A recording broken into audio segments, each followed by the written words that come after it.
back, boys and girls! Balik tayo sa nakaraan. Ngayon, pag-uusapan natin ang isang bahagi ng ating kasaysayan na madalas nakalilimutan, ang Lost Kingdom of Namayan. Ayon sa tala ng kasaysayan, ito ay isang sinaunang kaharian na umiral bago pa man dumating ang mga Kastila sa ating mga baybayin. Kung tutuusin, ang Namayan ay isa sa mga pangunahing pamayanan na sumaklaw sa kahabaan ng ilog ng Pasig at ang paligid nito.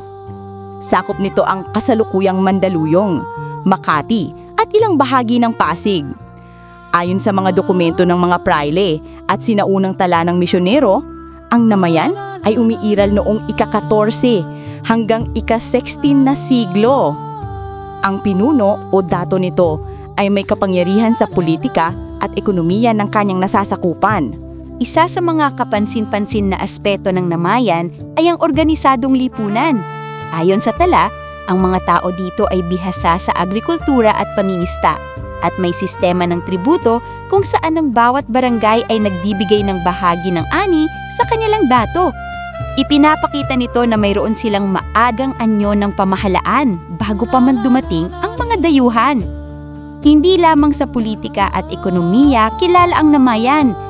Ayon sa mga arkeolohikal na natuklasan, natagpuan sa kanilang mga tirahan ang mga palayok, alahas at iba pang gamit na yari sa ginto at pilak. Ipinapakita nito ang antas na sining at kasanayan sa paggawa ng mga bagay na may simbolikong kahalagahan. Tungkol naman sa kanilang relihiyon, naniniwala ang mga tao ng Namayan sa anito o espiritu ng kalikasan. Panoorin ang buong kwento. Nasa video description ang full video. Your daily facts, sites and history. Fact your daily legends, what it's a mystery. Fact your daily power.